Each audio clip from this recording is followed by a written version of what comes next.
wiser with wine.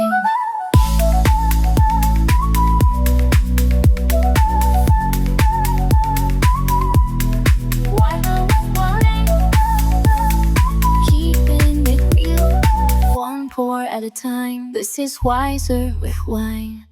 Hello, everybody. Hi. Hello. Welcome back to Wiser with Wine. It's been a jam-packed weekend for me. I've had lots of fun. But before I start talking about my weekend, I was going to ask my fellow Sills, how were your weekends? Ooh. Lucy. No, Lucy, come on. How was your weekend? I did nothing. Oh, come on. I seriously didn't. My son went to Melbourne Ah, he's in Melbourne. and I packed everything and then he forgot his backpack at the security line and then blamed me for it. Oh, Did it make it on the plane? No, he did. They just had heaps of, because of the weather, Okay. they had heaps of changes. Mm. So we made it on time, cancelled like one flight and then he got moved to another one and then that went forward, then backwards, then it was on to another flight. So, yeah, it was just a bit of a mix-up. Not mix-up, but a lot of, because of weather apparently. was so. that was on Sunday? Yeah, at the airport. Yeah, and that's when I was flying back from Melbourne, but I'll talk about that in a moment. But yeah, so Yep. the numpty, love him, Who's Numpty? the eldest one that went to Melbourne. He's a massive numpty. But then, you know what it was? Looking at me, it was like reminding myself of me. He literally walked through the line like security. So he's put his mobile phone, like all that stuff, the backpack. And then it was like, because of his bloody tracksuit pants, you know, the zips, they were pinging. So they had to do this whole, we've got to touch him, like fill him up, whatever. Felsh him up. And then we're going like, you know, the whole family's there, we're collecting all our stuff. And he's like, have you got my phone? And it was like, Alan's like, his no. phone. Alan's like, no. Where's your phone? Well, Junior, so Alan's got my phone, his phone. I've got my bag. And then I'm like, well, no. And he goes, oh, my God, I got to go get it. Why don't you get my phone? Because it's not my responsibility, but just go get your phone. Anyway, grabs his phone. Then we're talking. And as we're walking, me and Alan turn around and are just staring at him. I can see his backpack behind him. And he's like this.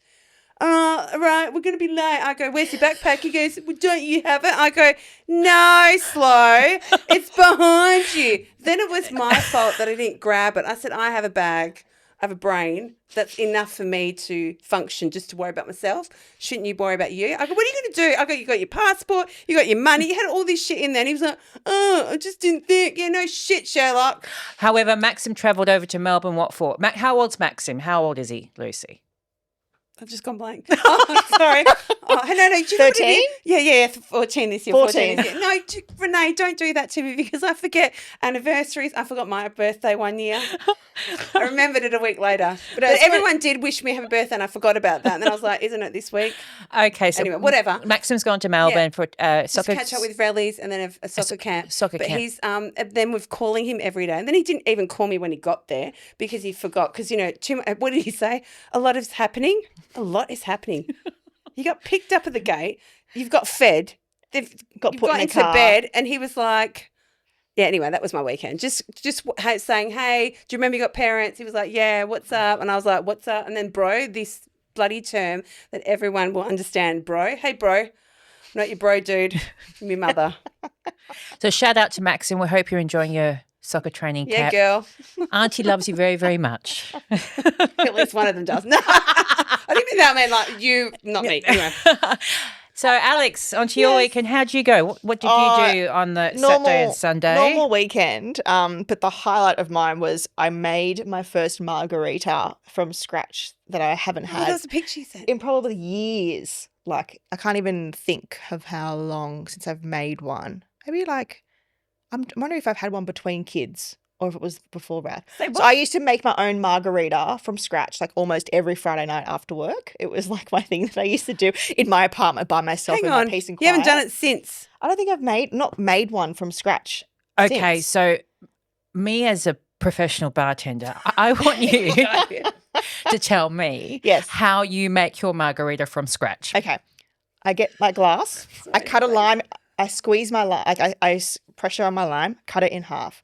Get my glass. I put lime around the edge and then I do the salty rim. Put Right. the glass onto the side. I put ice in the glass to start cooling it. Then I squeeze the lime into the cocktail shaky thingy.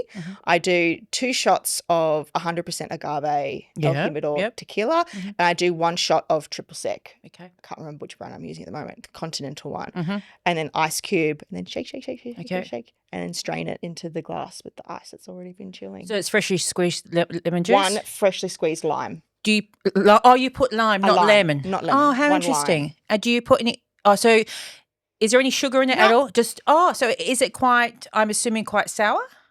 Or Yeah, but if you get the balance between the tequila and the triple sec, well done. And you how get long the has right it taken lime. you? It takes me a long time to select the lime in the store. You got to like I'm one of those people that stand there and fill every lime. So Sorry. I was just looking at your face while you were talking, and you were really so serious. I was important. like, it's like she's the same I face know. like It's really when important. she had the kids. When you squeeze the lime, it's got like a nice bounce to it, like fake boobs. It's got like a nice little beep beep. Can I ask beep, you a beep. question? And the pressure of the squeeze. Gentle. Mm. You could But barely- firm? Yeah. Mm. So this is the main difference between Alex and I. I've got 0 patience. There's no goddamn way I'm going to stand and squeeze lime. Yeah. I'll just grab that because I don't squeeze anything. And this is why my husband, God bless him, doesn't let me buy fruit and veg because I actually don't stand and squeeze anything because I've got no time. That's why I've got ruined fruit when I get this. When it's like, did you buy fruit? From no, Alan? no, it's really shit. No, Mum came by and just dropped it off. I think she bought it from like, I don't know, like Super Ega, what is it called? Not Ega, Super IGA. Yeah. And he's like, I'm like, oh, shit. Because I assume Alan's fussy about fruit and veg. He's just fussy about food. In Yeah, general. because he's. Well, yeah, By the way, I am too. My brother's one of the best chefs in Perth. Shout out to him. No, he is. He's is. brilliant. Now he just cooks for us. So he cooks for us at home now. He's our best. But now he's on a Home diet, so chef. all I get is salad. Or What do you meat. want, chicken or tofu? I'm like, oh, God, whatever. If I'm going to eat, I'm going to eat what you eat. Because I'm pretending to be doing my diet, but he doesn't realise I'm secretly eating, can't you tell? And then he goes, how did it go today? And I was like, oh, he's going to find out now. He goes, how's it going today? And I'm like, oh, yeah, so good. I'm so hungry, but I'm going to persevere. But meanwhile, I was like shoving my face in the KFC CC drive-through. chips and there's none left. And I went this morning and went, fuck, there's nothing in this cupboard. Jesus Christ. But that's funny how you But I'm on a say. diet. Sorry, Alex. It's been ages since your last margarita. I'm trying to think a week where I haven't had a margarita. That's how. So it's turning reverse because I do margaritas at home and I don't. I have lemon that's squeezed in the fridge. Oh, yeah, no. And by the way, my tip to you, I add a little bit of sugar just to keep me going. But I don't use, and this is for listeners as well, just a margarita tip. If you want your margarita to have a bit of more of a velvet feel to it, use Grand Marnier, which is a French orange peel liqueur. Yes. A little bit more expensive, but it just Or Cointreau. Do you use Cointreau? If I'm Cointreau. feeling Cointreau. Cointreau, yes, but that's a bit more sharper. But Grand Marnier in a tequila is beautiful. And I know you're using triple sec because that's a traditional American recipe. And that goes back to my cruise ship days because I used to have margaritas for breakfast or something called a BBC, which is banana, Baileys and colada. So it would look BBC like was something else. no, I'd be finding on a cruise ship. no, but BBC was what the cruise. Sorry. Oh, my God. Oh, this is today. It is a full moon, everyone, not and drunk. you can see we haven't been drinking at all. It's just a full moon. I'm already crying. So the BBC in the morning looked like a banana smoothie, but instead it was Bailey's, banana, and pina colada. And I hate it's great. So that's lovely. Oh, let me tell you about my weekend. So Yes. I start talking about The whole point of the show. cocktails, and I just go off this. So I was in Melbourne, which was wonderful. And talking about travelling with Maxim, I had the joy of travelling with my 3-year-old son by myself. I know, actually, I had help from a good friend, but essentially I was travelling by myself with a toddler son. And I travelled with him overseas and it's been great, 17 hours in the plane, no problem, no beeps, sleeps, eats, sitting there, all good. The only difference now is that this time he's 3. Different experience. Oh, 3 I swear to God, I could not get enough champagne in my glass on the plane. And he just would not sit still and he kept dragging, pulling at my Should have given champagne clothes. to him. Sorry? Should have just given a few drops. Well, to I was him. going to give him a bit of brandy, but I'm not allowed to. But that's not the point of this. Well, that was. But I don't want to complain because he's a great kid when he's travelling. It was just the wrong time of day, and it was just the dynamic of the day. But shout out to the lovely lady in the row sitting in front of me. I'll tell you what happened. We started our descent into Melbourne, and usually I have for Matthew a bottle of milk or something, so it helps with the descent. This time I was so busy that I actually forgot to make that milk, and so usually, and I know the descent happens and the ears pop and it's painful for them, but I had a water bottle. So as the descent started, I started giving the water bottle to him, and he wasn't taking the water bottle. And then the crying started. And the crying started between 17 to 22 minutes to the point where the air hostie actually came over to me and says, is there anything I can do to help? I said, there's nothing you can do to help because he's a metal ox scorpion. And when he loses his temper, I did. I said that. When he loses his temper, it just doesn't stop. You have to leave him be. You have to leave him be. So he cried for about 8 more minutes. And a lady in front turns around. She goes, you should have something for his ears. You should have like a bottle of milk. And I looked at her, and by that time I've had about 6 glasses of bubbles. You wish you could throw that bottle at her No, head. no. I looked, I said, thank you for the advice. However, I have tried that. He's having a tantrum, and me as a mum, I can't do anything else. So I thank you for your advice. Just sit back down and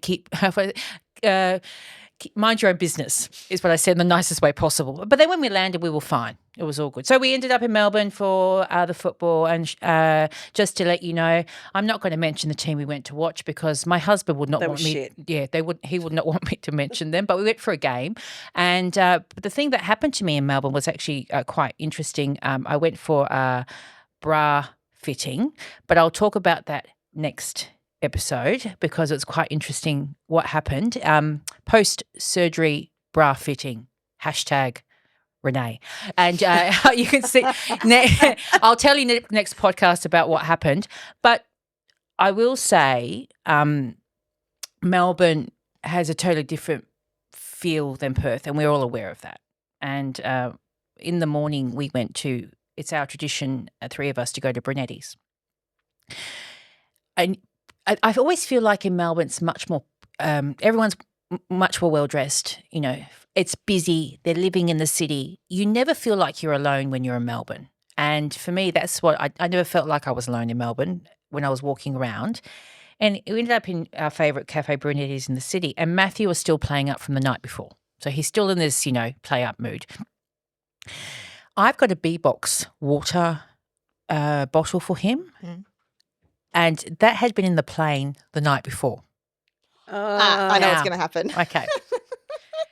And Rookie Matthew error. didn't want the toast. He didn't want the croissants. He didn't want anything in front of him. I said, right, I'm going to give you some water. I opened the B-Box water bottle and it sprayed over 3 tables like a fire extinguisher. And I thought, hey, pick the person from Perth because the water went all over these people. And I'm really sorry, it's only water. But that's what happened at Brunetti's in the morning. And that would have been packed as well. So that leads me into splash damage. our podcast, which we're doing today. It's all about being a woman. Now, I just don't want the men to turn off now.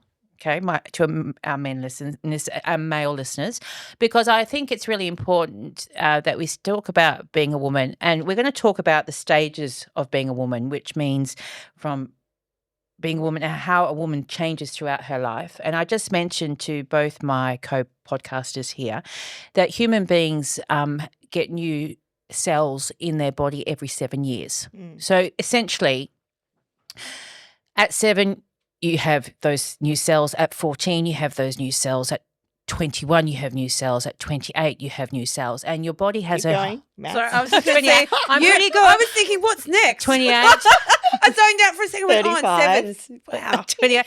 You're 34. so good. Yes. 35. 35. And then it's 42. You're so and then smart, it's Renee. 49. And so are you. So, and that's funny because the number 7 is just not about cell rejuvenation. Things like a 7-year itch in marriages is one thing. And also, if you're in financial hardship, it takes 7 years for you to clear your credit file, in case anyone didn't know that.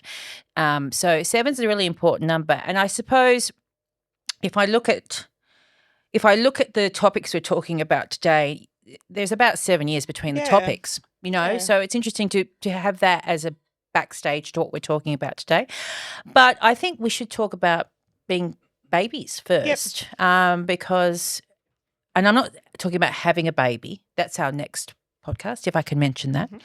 We're talking about female versus male babies, and what scientific fact did you find out about that? Yeah, so I just found it was just so interesting that there is already identified changes and differences between babies, even it's still in their mummy's tummy, and when they've just come out.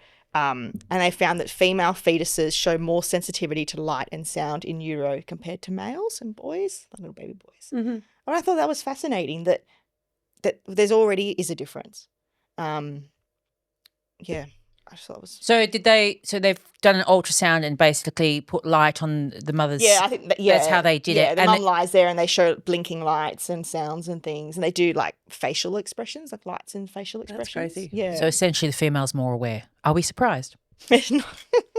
I'm not surprised, but that's just something interesting. Paying a bit more attention than the boys. More dramatic. The boys are there just like eating and just chilling and be like, what's happening? And the girls are like, what's that light? Who's that person?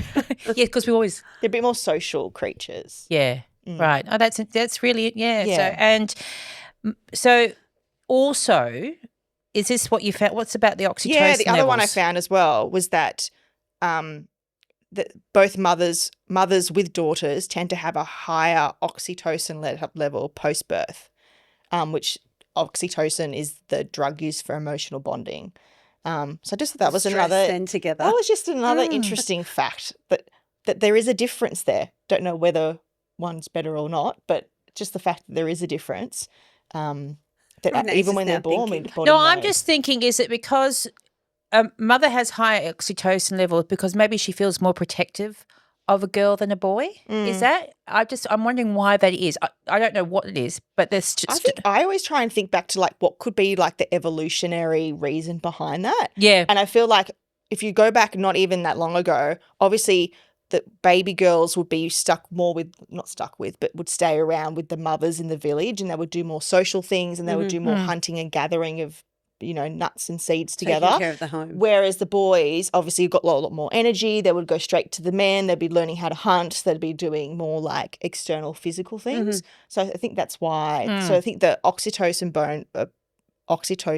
bond with the mother is stronger to keep the girls closer. Yeah. And then the boys are a bit more freer socially to stick to a male attachment figure and go hunt and things like that. I'm not an evolutionary biologist, but that's just what I would. You're that's just the way I would think that would go that way. Yeah, it makes sense. Yeah, I find that I do find that actually fascinating because I'm not sure if innately we feel because we're all mothers, but we don't all have daughters on here, and.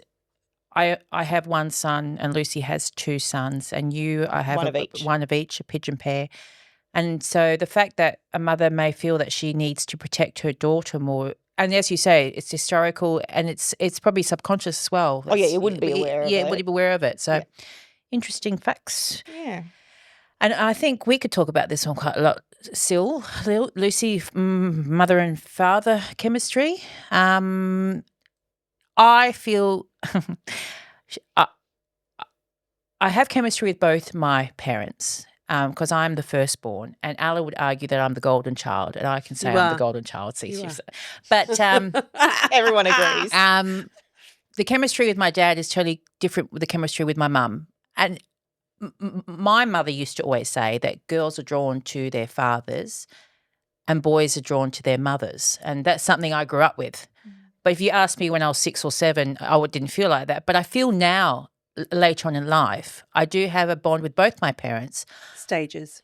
But I feel like I maybe have always been daddy's little girl. How do you feel about that, Lucy? Yeah, I agree with that because I'm more like my dad. And me and my mum clash really hard. Oh, is that now? Yeah. Yeah. Oh, no, we understand it. We have a level of understanding, but I was close to my mum when I was younger. Me and my dad had pretty much no relationship. We just existed, but he worked away, so it was really hard because he was hardly there. And we had just a rhythm.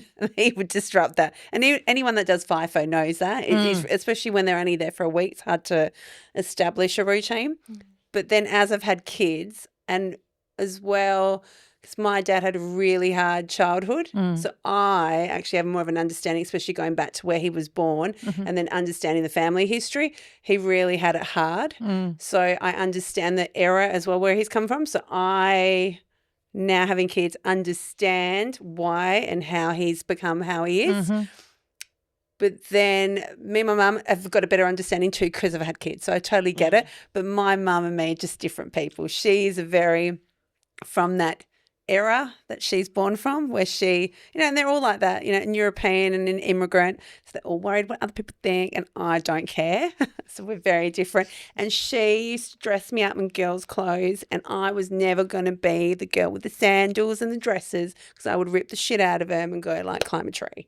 And I'm just still to this day one of those girls. So I try to go for coffee with her, but I'm not one of her coffee gals. So you know what I mean? Like, it's different. I think it's stages. Yeah. Whereas a boy would be a bit different. And I think like watching Alan go through changes, because he's related to different, like to one parent more than the other, seeing him have kids, like watching him become a dad, then he's had that same change. I think it's stages. Yeah.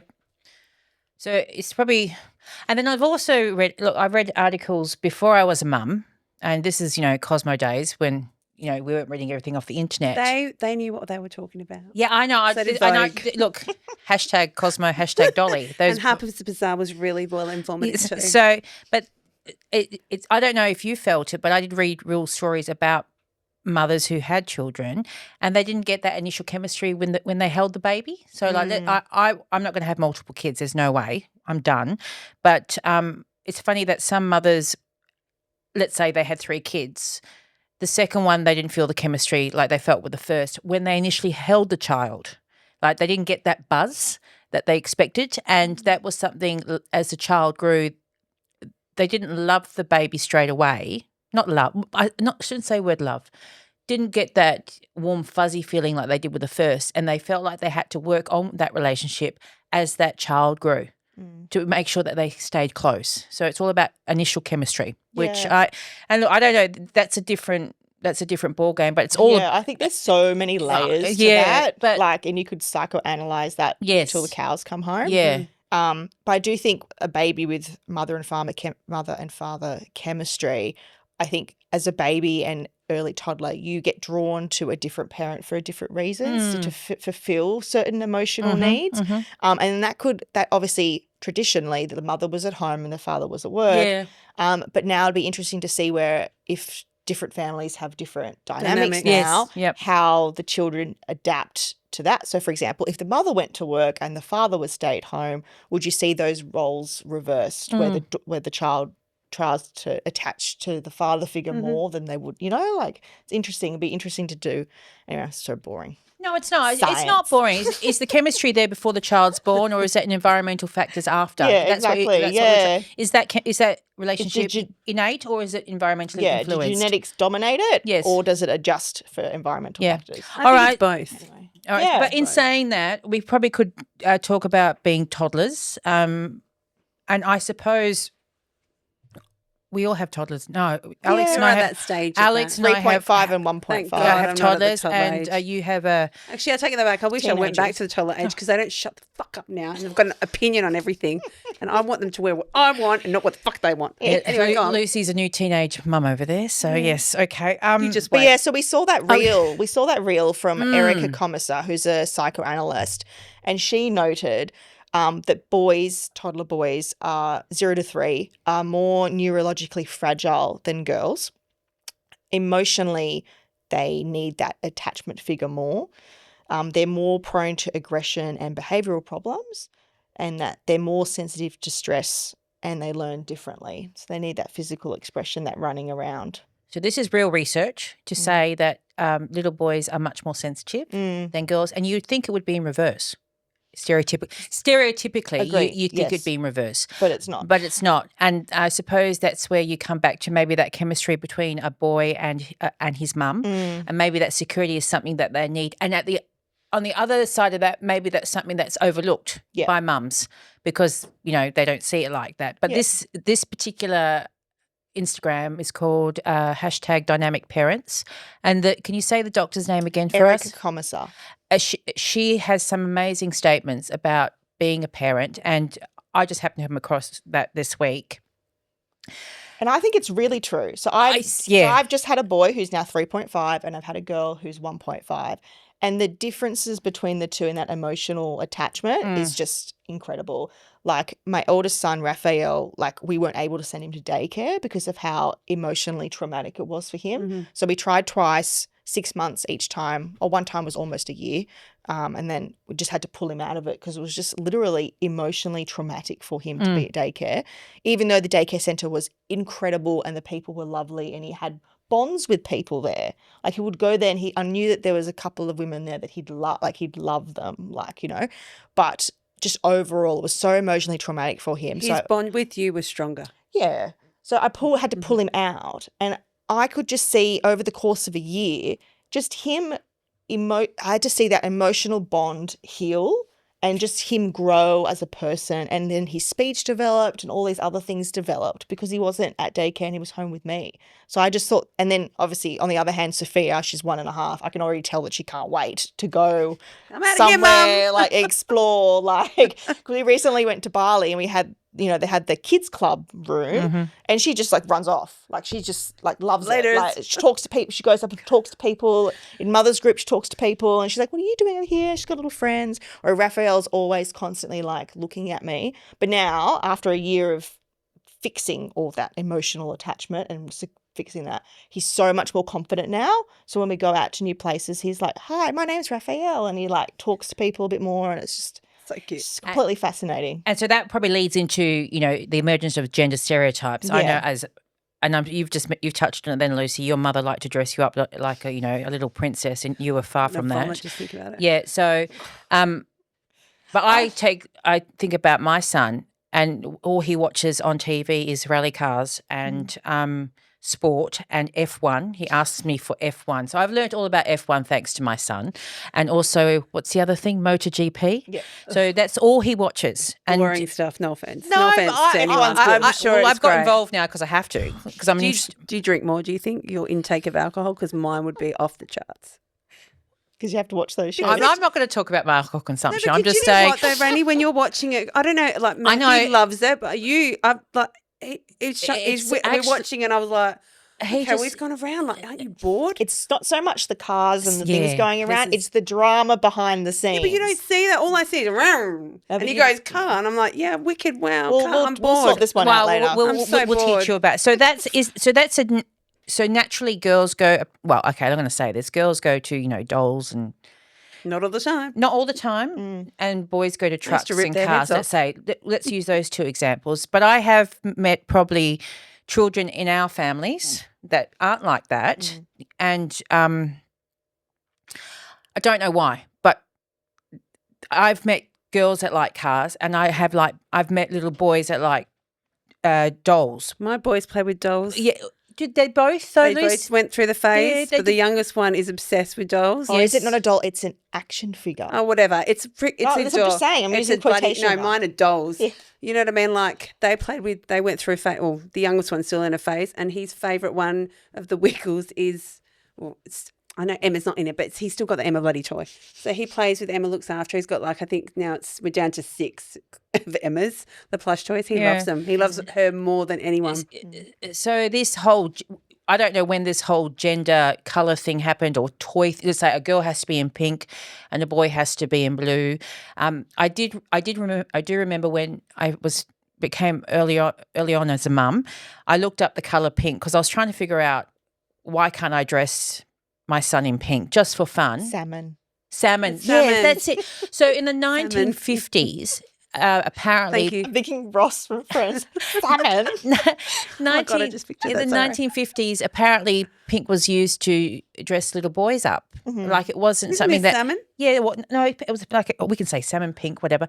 But that wasn't used in a gender way. It was used as just a colour like yellow today, like grey. And that leads me to my shopping in Melbourne. God, I love shopping in Melbourne. And I went to go buy some clothes for my son, and I went into can I say? Yeah, I can yeah. say seed, and basically #seed. There's the aqua, orange, brown, cream were the colours. And so I looked at that, wow. And I said, this could be boys or girls. And she says, yeah, that's the aim. It can be boys or girls, and you pick whatever colour you like. So I picked all the colours, and I bought, 5 different outfits for him. But it's funny how the colours now don't seem to be so – they are there. I'm not saying they're not there. There are the pinks and the blue, but there is a section in the middle, which is like in the middle of society, with all these colours that can be either boy or girl, which was fascinating to me. I think it was because maybe 15 years ago there was started this big trend of gender neutralism and things like that in babies' clothing. But then I also think brands now are so much more aware of fashion for younger children that they're just doing nice fashionable clothing, and obviously nice fashionable clothing can be any colour. So I don't think it's necessarily one or the other. But I think I do like having a lot of choice for clothes. And Sophia wears a lot of Raf's clothes. But I usually pair it with a different colour, like a brighter colour. Just because I like it. My kids so don't I listen to hated me. pink growing up. I would never wear pink. I always wore blue. I was like a real massive tomboy. But now I will put Sophia in bright pink with pigtails. Isn't that funny? It's just adorable. My mum dressed So me in cute. every rainbow colour, and then I went through the blackest phase, I reckon, went for a really long time. And then I've just hit the 40 or late 30s, and I was like, I need colour. Yeah. And so I'm like the brightest colour you can Yes. think of, and I'll mix them all. You're always dressed in bright colours. But my mum's like, you always wear black. Now she's going through the opposite thing. I'm like, well, you go to a funeral every bloody day. So there you go. okay, so Trauma. let's think about school age. Yeah. Which is really interesting because we I have all, a we all quote. went to school 5 years apart. So there's, I think, big difference in being a girl at school at my age than at your age, Alec, and then at your age, Lucy. And it's just like, boys will be boys versus girls being good girls. And I felt at my school growing up, girls were meant to be good. Yeah, we were the ones. It was more expected that boys. No, but it was a Catholic, of course, it was. it must be good. You like, must, that yeah, kind the of thing. Catholic guilt. God love it. But I felt Well like behaved. I had to be well behaved because I was a girl, and the boys were the ones that got busted all the time. They were in detention and they were doing all those things. So your school experience, boys versus girls? I went to an all-girls school. Right. And it was very much like empowering girls to do whatever they want and Right. be whoever So they this want. is- So I was part of that age of empowerment. And I wanted to mention, I saw a quote from Sarah Silverman said, in her opinion, we should stop telling girls at 10 that they can be anything they want, because a 10-year-old child is going to think that they could be whatever they want. So you're kind of top-down imposing that if you don't believe this, it's not, do you know Yes, what I I mean? So I thought it understand. was so interesting. That's, yeah. But yeah, that was my school. You're trying to be positive by saying, Yeah, but you're you're not, but highlighting a fact that doesn't exist, and now because you highlighted it, you put this seed in their brain Yes. that it does exist. But anyway, Lucy, school days? Same. It was all girls school too. Were high you school. expected to be good? didn't listen. No, Yeah, no, I didn't listen. And I that was the top-down guilt of must be good. I just always empowered. rebelled against the establishment, right. Yeah. especially You for a didn't like to be female. No, I constrained. don't want to be a homemaker.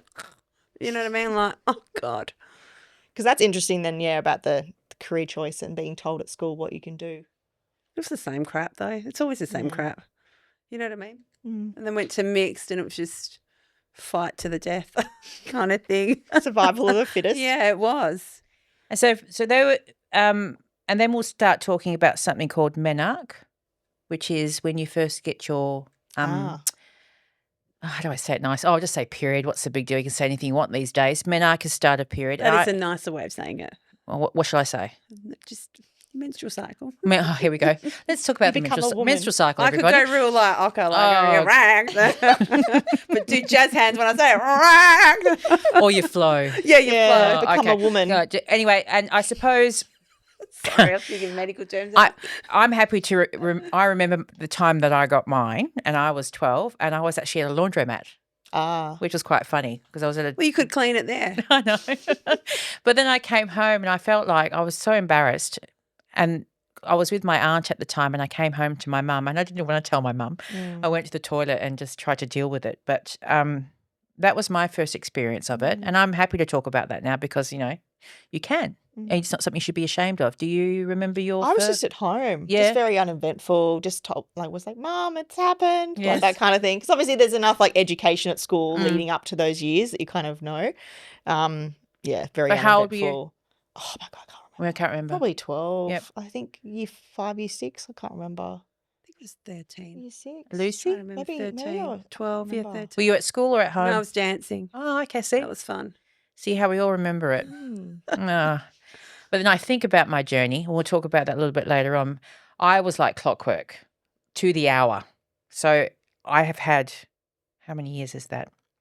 35 years of this menstrual cycle. And I have been practically to the day, to the hour of getting my, monthly That's crazy. joy. And even when I had my little boy, you think that, because I used to read, you get a break, after it happens and et cetera, et cetera. Mine came exactly 23 days after Matthew. There was no break. Like it was just simply like clockwork. And I didn't even get a break after that. So we'll talk about that more. But I suppose, the use of tampons, the use of pad, the use of sanitary stuff. The cup.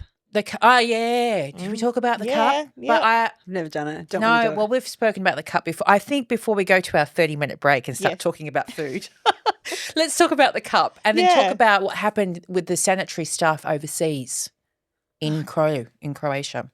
Well, that was Europe pretty Or much. Europe general. Yeah. Cup- Anyway, so Cup first, cup. Yeah. No. So after 38 years, or less than that, minus 12, of using See, you're not tampons good and at math pads and today things. too either. So Yay. the whole life, 20 whatever years of having a period, you just use tampons and pads and things like that, depending on what you're doing. But I recently tried a menstruation disc, and I'm like obsessed with it. That's actually a better word because when you said cup, I was thinking No, so there's two types. There's a people cup go put and a then cup there's a up there. disc. So I did a lot of research. No, I'm just saying, I would go, what cup? Who would stick a cup up there? So I use a disc, not the cup, and I just think it's fantastic. And I recommend everyone. I use Hazomi. Go for it. And it doesn't get stuck or I'm anything? good. When my daughter has her period in 10 years, that's what I'm using. I'm 'Cause never Are you a introducing. pro now at it? Like, there's no... Oh yeah. Okay. Just once or twice, as in like cycles to get used to it, Okay. and then I'm not going to get a it's all- call. You need No. help. Got to go in there with tweezers. I'm just saying. Because like, we all No, have... I'm a some pro of at us it have been now. through that. So when I was at uni about 10 years ago, that was advertised in the back of the toilet door. And I said to myself, I'm not going to turn into a goddamn hippie. I don't care how many tampons I use, whatever. But now you talking to me about that makes you actually want to go and try it. Life changing. I kind of mourned the 20 years or so that I've had Yeah. to use tampons and Yep. pads. And now I'm like, oh my God. I'm actually like, I don't dread getting my period anymore. Wow. Like literally all that stuff has crazy. changed. Completely changed my outlook on it all. And Lucy, I'm trying to remember your story from Europe. No, I was just saying, if I had known more about that, Well, I probably would have used that. But you didn't. So tell us No. your story. Oh my God, no, where we were was my family village. My God, no one there who bleeds must not use tampons. Like, for God's sake. Like, it was Yes. insane. Thank God I had some. But when I did buy them in town, it was like a monster pack. It was like, I don't know, 100 in there. I was like, who needs this many on 1 month? But anyway, I didn't need that much. And it was such a pain in the ass carrying them everywhere. And they were like thick. They were like torpedoes. It's like huge. And you would think in the age of 2025 No, that's what I was saying. that they would have an international, I don't want to call for that, an international standard for sanitary products. No, they had pads. Well, Well, who's going to swim with pads? Anyway, so we went to the shop, and of course I went with my mum, who was like, you shouldn't be sticking those up anyway because you'll probably die from it. And it was the whole, like, she's been saying that since I've been Well, you bleeding. can't- I was just like, oh, my God. There is a lot of data that state that you yeah, can get. okay, shut up. I'm not going to leave it up there for 5 hours or whatever, a day over there. It was just No, like, it's not oh, even my that. God. But they say that there's like chemicals in the bleach and I'm very stuff. thorough with that. I constantly change it. But Yeah, anyway. because I was swimming. But anyway, couldn't find it. And then I was cursing this whole bloody island. I was thinking, what kind of... Yeah, You I know, know. who does that? Like, I just thought, this is my right. Anyway, I was going on this big, like, rights about women. No one was listening. Obviously, it was just me and my mum, and she wasn't on my side. So I just thought, I'll just drink that night. Anyway, but that was throughout the whole of Europe. There, and then the pads, like, didn't even last a minute. It was I just know. like... Yeah, it's just Yeah. I was like, oh my God, I'm so lucky. I So just where covering I that live. statistic Yes. as well, Yeah, go that ahead. 500 million people globally lack access to proper menstrual hygiene.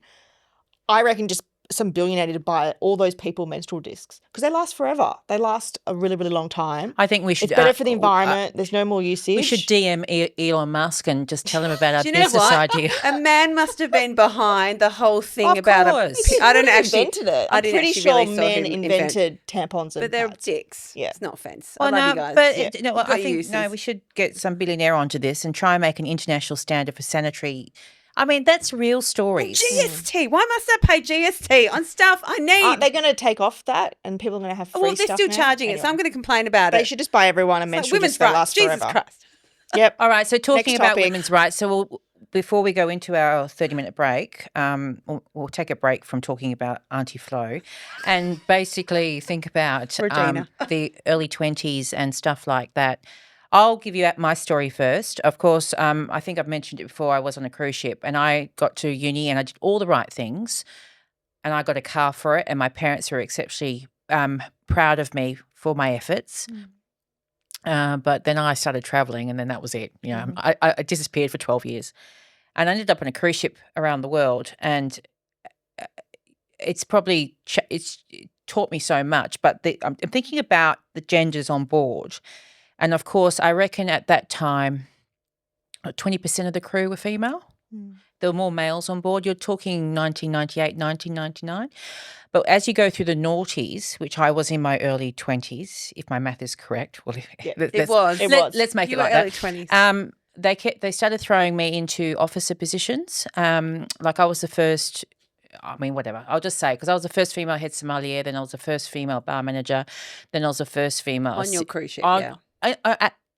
In the cruise line. Yeah. I'm not sure about all the cruise ships around the but world, your but cruise in company, out of yeah. nine boats or ships, ships, I was the first. And the reason they did that because one, I had balls bigger than most of the men on board, and two, I spoke my mind and I was English, and three, I was pretty good. I was a pretty hard worker. But probably there hit was their quota. no gender pay gap there because we were paid in such a way that Any The rate able-bodied for a job. it's the same. So I actually didn't experience any of that.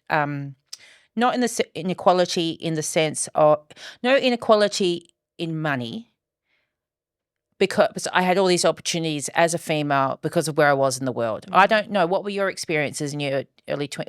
Was there a gender because I wasn't here in Australia, so enlighten me. Yeah, I think the gender pay gap has evolved. Right. So I think in the 70s, 80s and 90s, I think you would have found jobs like you might have had 2 doctors or 2 lawyers and the woman would have been paid less than the man. Okay. I think now in like the 2000s and 10s, I think that's changed. I think a lot of companies now hire like they would have got paid more than what they were getting then.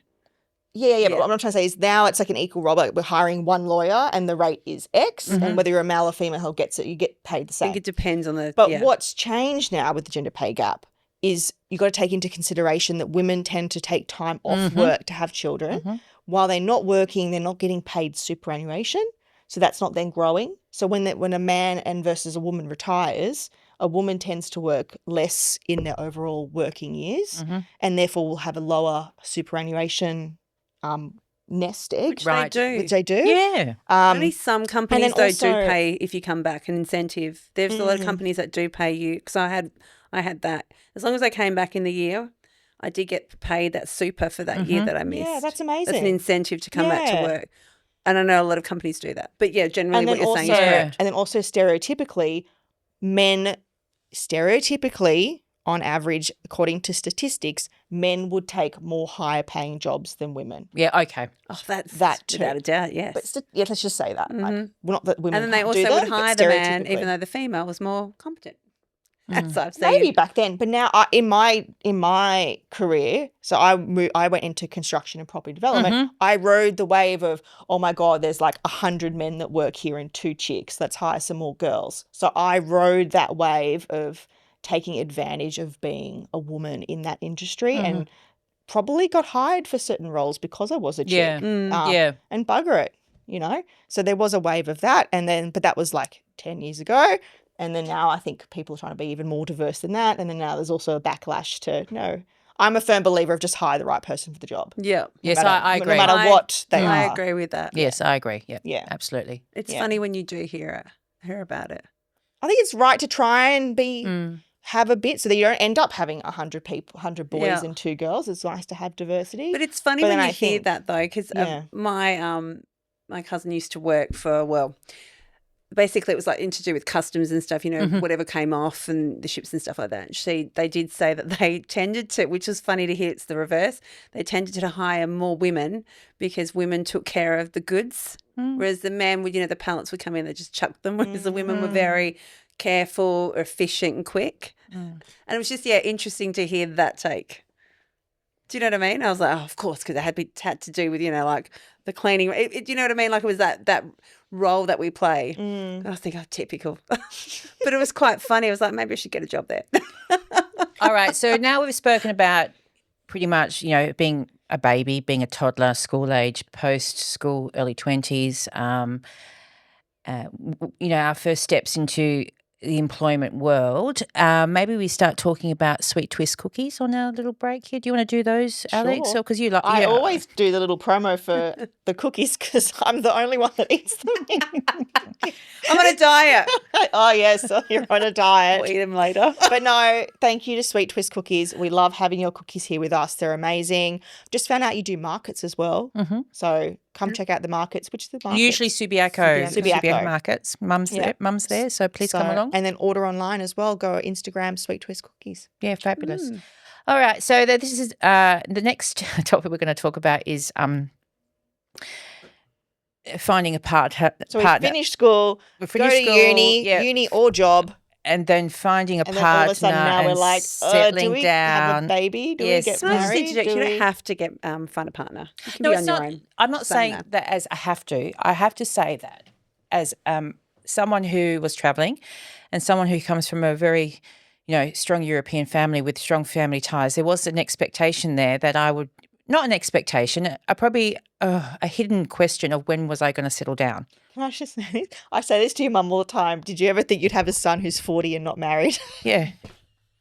What's her response? She's like, oh, dear Lord, no. She's like, at least I have grandbabiys. That's No, all because she always thought me and him, well, she thought I'd end up dead in a gutter the way I was going. And she was like, the world's going to pass him by and he'll still be stuck in his room. See, she just had these really strange. Yeah. I think being a first generation Australian European, the expectation is innately there. But me and you were the same. I escaped for 12 years and came back, and then basically didn't marry until I was 36. And it's funny because of all my travels and the relationships that I had until the day I met my husband. But I met my husband and he walked into a place I was working, and we sat down, and within, I reckon, 20 minutes we knew that we're going to get married. Oh, wow. That's a true story. And we moved in within 6 weeks. We married within a year. And we are still happily married now. Shout out to you. Love you. And so, yeah. How many years was 10, 12? So 13 years now. The 13? Yeah, 13 years. But that happened all in, 2012. And it's one of the best decisions I've ever made. But if you asked me any minute before that minute that he walked into that restaurant, there was no way I was getting married. There was no way I was having kids. It's because I met him, and that was just the way it was meant to be. It's funny how my, her whole world turned upside down. So that's my marriage story, and I don't want to get married again because, gosh, it's too hard. It's too hard, and he is my forever. But then we'll quickly go into motherhood maybe and think about that. Do you want to hear my marriage story? Go ahead. No, sorry.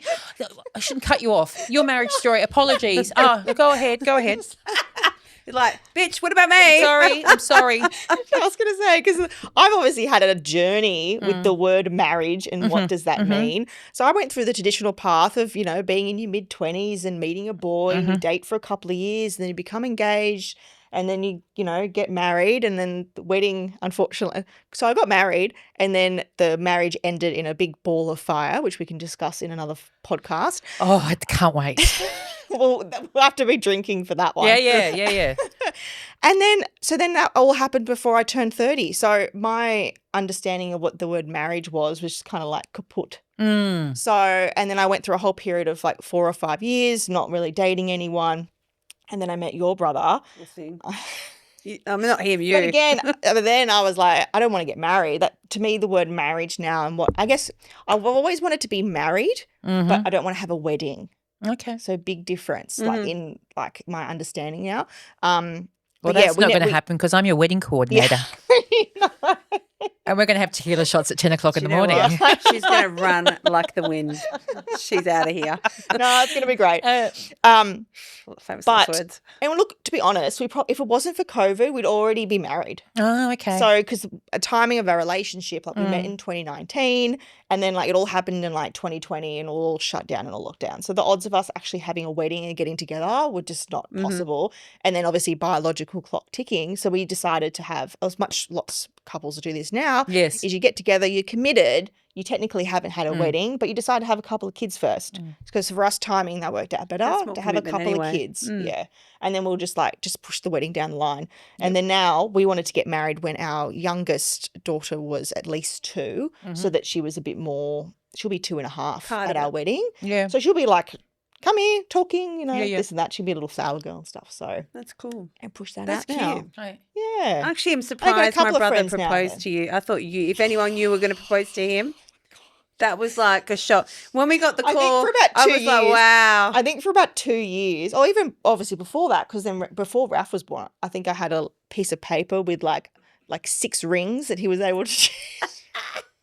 This is the website. These are some options. Just choose what you like out of this list. I And understand. I still had to wait 2 or 3 years He's for the just actual so ring. casual. Like, he's just like, whatever. It was man. very casual.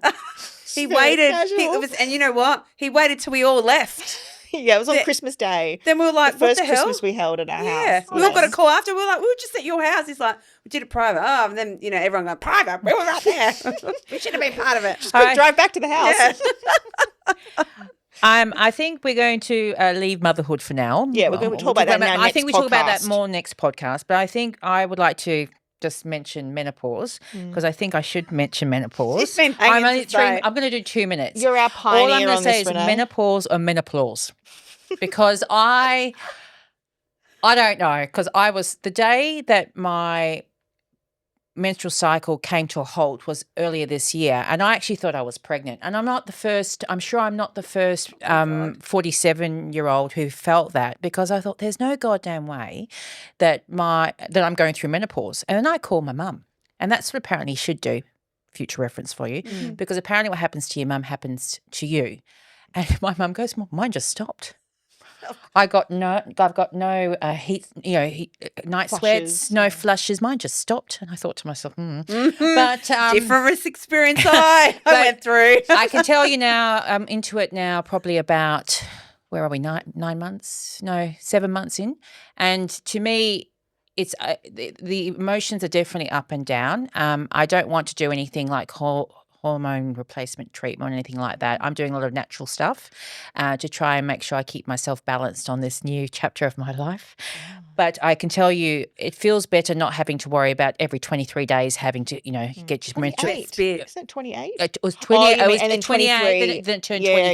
okay, yeah. So I'm happy about that. But I do think there is a market out there for somebody to try and make some menopausal pads. Well, just get rid of the whole thing. Well, Just no, go in but and get sometimes rid. when it does come back, it comes back like a A lot. a lot. Do you know what went through my Have mind when you this- said I was pregnant? I was thinking of Blanche from Golden Girls when she was going through menopause. You seen that? I've been going through Golden Girls. I forgot how good it was when she was like, I'm pregnant. She was like in her 50s. Have you seen? There's a meme. There's all of them, and they all look like they're over 80. But then the real ages pop up, and they're like 55, Amazing. 60. Estelle was the youngest. I was like, oh my god! But now you get the Real Housewives of Beverly Hills are all in their 50s. Oh, what's wrong with 60s. you? They look like they're in their 20s. When I look like I'm 27, so we'll just go on that. All right, so I'm shall still we do? 28, Okay, yes. we're starting, but we felt as your best podcast online. We should start introducing.